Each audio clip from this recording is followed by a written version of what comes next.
தமிழடியான் சொந்தங்கள் அனைவருக்கும் வணக்கம். இன்றைக்கு இலங்கை முழுக்க பரபரப்பாக பேசப்படுற ஒரு முக்கியமான விஷயம் ஒன்று இருக்குது. இது நடக்கும் நடக்கும் என்று சொல்லி எல்லாரும் எதிர்பார்த்தவே அந்த சம்பவம் நடந்துட்டுது. அப்படி என்ன முக்கியமான பிரச்சனை? யாழ்ப்பாணம் கலாச்சார மண்டபம் பேர் மாற்றினது அந்த பிரச்சனையான்னு கேட்டிங்கன்னு சொன்னால், அதுவும் இன்றைய நாளில் நடந்த முக்கியமான பிரச்சனை தான். ஜனவரி மாதம் 24ஆம் தேதி வெள்ளிக்கிழமை இன்றைக்கு நடந்த ஒரு முக்கியமான நிகழ்ச்சி தான். என்னென்னு சொன்னால், திருவள்ளுவர் கலாசார மையம் என்று சொல்லி பேரை மாற்றினவே தானே. இன்றைக்கு விடிய பார்த்தீங்கன்னு சொன்னால் மறுபடியும் யாழ்ப்பாணம் திருவள்ளுவர் பண்பாட்டு மையம் என்று சொல்லி பேரை மாற்றிருக்கணும். பிரச்சனை இல்லை. யாழ்ப்பாணம் திருவள்ளுவர் பண்பாட்டு மையம் என்று சொல்லி அது ஒரு பக்கம் இருக்கட்டும். அதை விடவும் ஒரு முக்கியமான பிரச்சனை என்னென்று சொன்னால், மன்னாரில் அமைக்கப்பட இருந்த காற்றாலை மின்சார திட்டம், அதானி குழுமத்தினுடைய மெகா திட்டம், மிகப்பெரிய திட்டம் கைவிடப்பட்டிருக்குன்னு சொல்லி செய்திகள் வந்திருக்குது. ஜனாதிபதி அனுரகுமார திசாநாயக்க அவர்கள் அந்த ஒப்பந்தத்தை கிழிச்செறிஞ்சிட்டார் என்று சொல்லியும், அந்த திட்டம் அப்படியே கைவிடப்பட்டிருக்குன்னு சொல்லியும் செய்திகள் வந்திருக்குது. இதில் பலவிதமான செய்திகள் வெளியாகி இப்போ இலங்கையிலேயும் இந்தியாவிலேயும் இது மிகுந்த பரபரப்பாக ஓடிக்கொண்டிருக்குது. என்ன நடந்திருக்கு, ஏது நடந்திருக்குன்றதை பற்றி சற்று விரிவாக விளக்கமாக இந்த காணொளியில் பார்க்க போகின்றோம். வாருங்கள் காணொளிக்குள் போவோம். மன்னார்லையும் பூநகரியிலையும் அதானி குழுமத்தினுடைய மிகப்பெரிய காற்றாலை மின்சார திட்டம் உருவாக்கப்பட இருந்தது உங்கள் எல்லாருக்குமே தெரியும். அது 500 மெகாவாட்ஸ் திட்டம் என்று சொல்லப்பட்டது. இருந்தாலுமே கூட உண்மையில் 484 மெகாவாட்ஸ் திட்டம் தான் அது. அதுக்கு கடுமையான எதிர்ப்புகள் பல பக்கங்களிலிருந்தும் தெரிவிக்கப்பட்டது. நீதிமன்றங்களில் வழக்குகள் போடப்பட்டது. எதுக்காக அந்த காற்றாலை மின்சாரத்துக்கு அப்படி எதிர்ப்புகள் தெரிவிக்கப்பட்டது? காற்றாலை மின்சாரம் வந்தால் நல்லந்தானே, நாட்டில் உள்ள மின்சார பிரச்சனையெல்லாம் தீரும், மின்சார தட்டுப்பாடெல்லாம் தீரும் என்று சொன்னீங்கன்னு சொன்னால் அங்கே தான் நிறைய பிரச்சனைகள் இருக்குது. அப்போ முதலாவது பிரச்சனையை விலையில் ஆரம்பிச்சிட்டுது.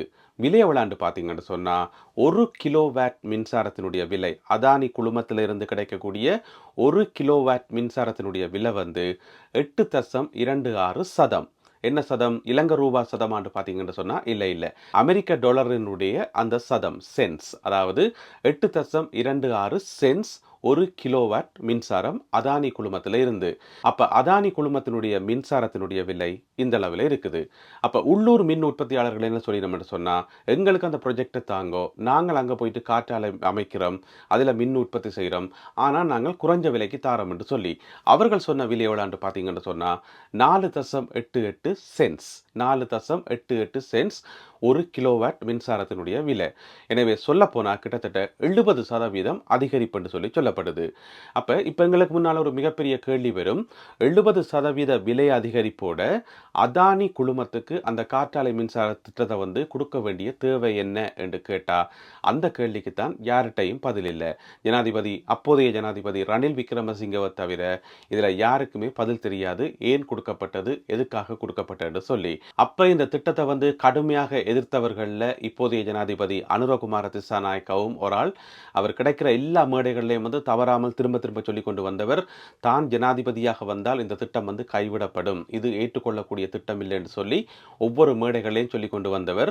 எனவே ஜனாதிபதி அனுரகுமார திசாநாயக்க அவர்களுடைய தேர்தல் வாக்குறுதிகளில் முக்கியமான வாக்குறுதி இந்த திட்டத்தை கைவிடுறது. சரி, இது ஒரு பக்கம். ரெண்டாவது மன்னார் பகுதி உங்களுக்கு தெரியும், இயற்கை வளங்கள் சூழ்ந்தது, பறவைகளினுடைய மிகப்பெரிய சரணாலயம் என்று சொல்லலாம். உள்நாட்டு பறவைகள் மட்டுமில்லாமல் ஒவ்வொரு வருஷமும் வெளிநாடுகளில் இருந்து 150-200 வகையான இனங்களைச் சேர்ந்த பறவைகள், பல மில்லியன் கணக்கான பறவைகள் வந்து போற இடம்தான் மன்னார் பகுதி. எனவே அப்படி பறவைகளுக்கு கடுமையான பாதிப்பு ஏற்படும், சுற்றுச்சூழல் பாதிப்பு ஏற்படும், இயற்கைக்கு பாதிப்பு ஏற்படும் என்று சொல்லி பல்வேறு தரப்பிலையும் போராட்டங்கள் முன்னெடுக்கப்பட்டது. மக்கள் கூட பல்வேறு சந்தர்ப்பங்களில் வீதிகள் இறங்கி போராடி இருக்கிறோம். இப்படி கடுமையாக எதிர்ப்பு தெரிவிக்கப்பட்டது. அது மட்டும் இல்லாமல் இலங்கையில் உச்ச நீதிமன்றத்தில் 5க்கும் மேற்பட்ட வழக்குகள் இது சம்பந்தமாக போடப்பட்டது. இந்த திட்டம் கைவிடப்படணும் என்று சொல்லி. அப்ப ஜனாதிபதி அனுரகுமார திசாநாயக்க அவர்கள் பொறுப்பெடுத்த பிறகு, ஆட்சியை கைப்பற்றின பிறகு, அவருடைய தலைமையில ஒரு அமைச்சரவை குழு ஒன்று சொல்லி நியமிக்கப்பட்டது இந்த திட்டத்தை ஆய்வு செய்யறதுக்கு. அப்ப ஜனாதிபதி அனுரகுமார திசாநாயக்க தலைமையிலான இந்த குழு தொடர்ச்சியாக ஆய்வுகளை மேற்கொண்டே வந்தது. இருந்த போதிலும் கூட இந்த திட்டம் கைவிடுற ஒரு முடிவைத்தான் அவர்கள் எடுப்பார்கள் என்று சொல்லி பரவலாக நம்பப்பட்டது. என்னென்னு சொன்னால், ஜனாதிபதி அனுரகுமார அனுரகுமார திசாநாயக்க அவர்களே ஆரம்பத்திலிருந்து எதிர்த்து கொண்டு வந்தவர், உங்கள் எல்லாருக்குமே தெரியும். சரி, இதுக்கிடையில வந்து பார்த்தீங்கன்னு சொன்னா அரசியல் ரீதியான நெருக்கடிகள் இருக்கு, கட்டாயம் இருக்குன்னு தானே. நாடுகளுக்கு இடையிலான முரண்பாடுகள் வர்றதுக்கான வாய்ப்புகள் இருக்குது. இங்கால ஒரு பக்கம் சைனா, ஒரு பக்கம் இந்தியா. இந்த பிரச்சனைக்குள்ள வந்து இந்த அதானி திட்டம் வந்து அதை கைவிடுறதுக்குரிய தைரியம் ஜனாதிபதி அனுரகுமார திசாநாயக்காவுக்கு வருமா? அவர் பத்தையும் யோசிச்சு தான் கைவிடணும். அப்படி ஒருவேளை இந்த திட்டம் வந்து கைவிடப்பட்டால் அது அவருக்கு அரசியல் ரீதியான நெருக்கடியை கொடுக்கும். இந்தியாவிலிருந்து மறைமுகமான அழுத்தங்கள் வரும், வேறு வேறு விதமான பிரச்சனைகள் எல்லாம் வரும் என்று சொல்லி பரவலாக பத்திரிகைகளில் வந்து செய்திகள் வந்தது, கட்டுரைகள் வந்தது. எல்லாருமே வந்து எதிர்வு கூறினவே. ஆனால் ஜனாதிபதி அனுரகுமார திசாநாயக்க அவர்கள் மிக துணிச்சலாக அந்த திட்டத்தை வந்து கைவிடுற என்று சொல்லி முடிவெடுத்திருக்கிறார். இந்த தகவலை வந்து இப்போ வெளியில் சொல்லியிருக்கிறதாருன்னு பார்த்தீங்கன்னு சொன்னால், கொழும்பிலிருந்து வந்திருக்கிற ஒரு ஆங்கில பத்திரிகை. ஆங்கில பத்திரிகையில் வந்து செய்தி போடப்பட்டிருக்கிறது. ஜனாதிபதி அனுரகுமார திசாநாயக்க தலைமையிலான இந்த அமைச்சரவை குழு அதானி திட்டத்தினுடைய இந்த காற்றாலை மின்சார திட்டத்தை வந்து கைவிடுவதாக முடிவெடுத்திருக்கிறது என்று சொல்லி இன்று வெளியான ஒரு ஆங்கில பத்திரிகையில் செய்தி வந்திருக்குது. இந்த செய்தி உடனடியாக இந்திய ஊடகங்களில் எதிரொலித்தது. குறிப்பாக டெல்லியிலிருந்து வர ஆங்கில ஊடகங்கள், ஆங்கில இணையதளங்கள் எல்லாமே வந்து இந்த செய்தியை வந்து முக்கியத்துவம் கொடுத்து போடப்பட்டிருந்தது. இப்படி அதானியினுடைய திட்டம் இலங்கையில் வந்து கைவிடப்பட்டிருக்கிறது, இலங்கை அரசாங்கம் வந்து அதனை ரத்து செய்திருக்கிறது என்று சொல்லி செய்தி வந்து பரபரப்பாக அடிபட்டு கொண்டிருந்தது. இந்த பிரச்சனை சம்பந்தமாக அதானி குழுமம் உடனடியாகவே ஒரு அறிக்கை ஒன்றை வெளியிட்டிருக்கிறது. இன்று வெள்ளிக்கிழமை மாலை வேளையில் ஒரு அறிக்கை ஒன்றை வெளியிட்டிருக்கிறார்கள். அந்த அறிக்கையில் என்ன சொல்லப்பட்டிருக்கு பார்க்கறதுக்கு முதல், இந்த திட்டம் கைவிடப்பட்ட செய்தியை இலங்கை என்ற மிக பிரபலமான ஒரு விஞ்ஞானி வரவேற்றிருக்கின்றார். அந்த விஞ்ஞானி வந்து இந்த திட்டத்துக்கு எதிராக தொடர்ச்சியாக அவரும் போராடி கொண்டு வந்தவர், நிறைய ஆய்வுகளை எழுதி வெளியிட்டிருந்தவர்.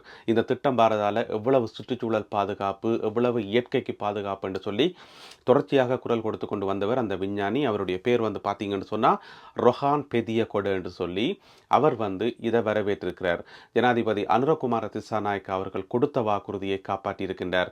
இப்படித்தான் கொண்டு போகணும் நாட்டை, இதுதான் சரியான வழி, இலங்கையில் வந்து இனி லஞ்ச ஊழலுக்கு இடமே இருக்காது என்று சொல்லி தான் முழுமையாக நம்புவதாக அவர் சொல்லியிருக்கின்றார். அது மட்டும் இல்லாமல் சுற்றுச்சூழலில் ஆர்வம் உள்ள அனைவரும் கொண்டாடப்பட வேண்டிய நாள் இன்றைய நாள் என்று சொல்லி அவர் சொல்லியிருக்கின்றார். அது மட்டும் இல்லாமல் இயற்கையை நேசிக்கிற ஒவ்வொருவரும் பெருமைப்பட வேண்டிய ஒரு நாள் என்று சொல்லியும் சொல்லியிருக்கிறார். இவ்வாறு நிறைய வார்த்தைகளில் நிறைய விதமாக அந்த தன்னுடைய மகிழ்ச்சியை வந்து வெளிப்படுத்தியிருக்கிறார். ஏனென்று சொன்னால் ஜனாதிபதி அனுரகுமார திசாநாயக்கா இந்த மின்சார திட்டத்தை வந்து கைவிட்டார் என்பதற்காக. அது மட்டும் இல்லாமல் விஞ்ஞானி ரொஹான் இன்னும் ஒரு முக்கியமான விஷயத்தையும் சுட்டிக்காட்டியிருக்கார். என்னென்று சொன்னால், அரசாங்கம் வந்து இது முதலாவது ஸ்டெப் எடுத்து வச்சிருக்குது, இதோட மட்டும் நின்றக்கூடாது. இந்த திட்டம் வந்து எதற்காக அதானியினுடைய கையில் வந்து கொடுக்கப்பட்டது, 70% மின்சார கட்டணம் அதிகம் என்று தெரிஞ்சும் கூட அவ்வளவு செலவோட அந்த திட்டத்தை வந்து அவற்றை கையில் கொடுக்க வேண்டிய தேவை என்ன வந்தது, அந்த 70% கட்டண அதிகரிப்பு யார் யாருடைய பொக்கெட்டுக்குள்ளெல்லாம் போக இருந்தது, இது சம்பந்தமான முழுமையான அறிக்கையை வந்து ஜனாதிபதி அனுரகுமார திசாநாயக்க வெளியிடணும். அரசாங்கம் வந்து அதை முழுமையாக கண்டுபிடிச்சு வெளியிடணும். சம்பந்தப்பட்ட ஆட்கள் எல்லாமே வந்து கைது செய்யப்பட்டு விசாரிக்கப்படணும் என்று சொல்லி இந்த விஞ்ஞானி வந்து தொடர்ச்சியாக கோரிக்கை வச்சு கொண்டே வந்தவர். சம்பந்தப்பட்ட ஆட்களை கைது செய்யணும்னு சொன்னால் கட்டாயம் ரணில் விக்ரமசிங்கவை தான் கைது செய்யணும். ஏன்னு சொன்னால் அவர் தான் சைன் வச்சு கொடுத்தவர். அது மட்டும் இல்லாமல் இது சம்பந்தமான முழுமையான விசாரணை அறிக்கை வந்து பொதுமக்களுடைய பார்வைக்கு கொண்டு வரப்படணும். இதுக்கு பின்னால் இருக்கிற மாஸ்டர் மைண்ட் யார் என்று சொல்லி கண்டுபிடிக்கணும். முக்கியமான சூத்திரதாரி யார் என்றதை பொதுமக்கள் எல்லோரும் அறிஞ்சு கொள்ளணும் என்று சொல்லி இந்த விஞ்ஞானி வந்து இன்றைக்கும் வேண்டுகோள் வச்சிருக்கிறார். ஜனாதிபதி அனுரகுமார திசாநாயக்க எடுத்த அந்த முடிவை வந்து அவர் பயங்கரமாக வரவேற்று சொல்லியிருக்கிறார். சரி, அதானி குழுமம் இன்று வெள்ளிக்கிழமை மாலை வெளியிட்ட அறிக்கையில் என்ன சொல்லப்பட்டிருக்கு என்று சொன்னால், இல்லை இன்றைக்கு வந்துக்கிற தகவல் எல்லாமே வந்து பொய், எங்களுடைய திட்டம் வந்து இலங்கையில் கைவிடப்படையலை, அது வந்து இப்போ விசாரணைகள் நடந்து கொண்டிருக்குது, ரிவ்யூக்கள் ஆய்வு நடந்து கொண்டிருக்குது, எங்களுடைய விலை வந்து கொஞ்சம் அதிகம் என்று சொல்லினோம், எனவே விலை சம்பந்தமான ஆய்வுகள் தான் நடந்து கொண்டிருக்கே தவிர இப்படி வந்த செய்தி எல்லாமே வந்து பொய் செய்தி என்று சொல்லி அதானி குழுமம் வந்து மறுத்திருக்குது. ஆனால் கொழும்பிலிருந்து வர மிக முக்கியமான ஒரு ஆங்கில ஊடகம் வந்து அந்த செய்தியை வந்து போட்டிருக்குது. ஜனாதிபதி அனுரகுமார திசாநாயக்கா அந்த முடிவு எடுத்துட்டார் என்று சொல்லி இங்கால விஞ்ஞானி ஒரு பக்கம் மகிழ்ச்சியோட அதை பாராட்டி வரவேற்றிருக்கிறார். எல்லா இடங்களையும் வந்து இந்த செய்தி வந்து பரபரப்பாக அடிபட்டு கொண்டிருக்குது. இந்த சந்தர்ப்பத்தில் வந்து அதானி குழுமம் இதை வந்து அடியோட மறுத்திருக்குது. இல்லை அந்த திட்டம் வந்து கைவிடப்படையில.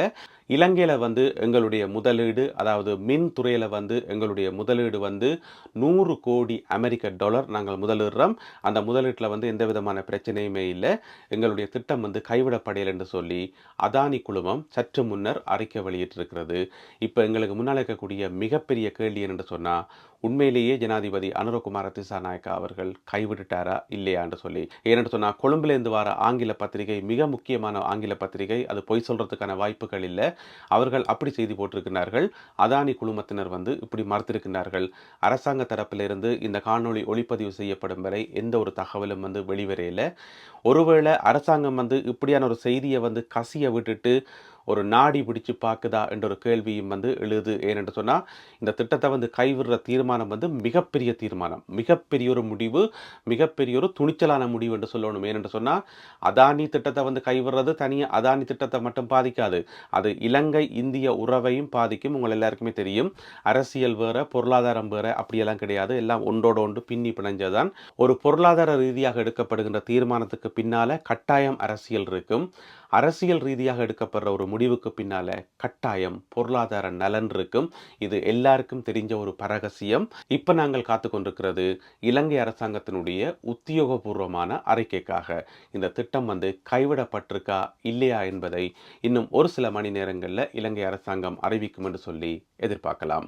மீண்டும் மற்றும் ஒரு காணொளியில் உங்களை சந்திக்கின்றேன். அதுவரை நன்றி, வணக்கம்.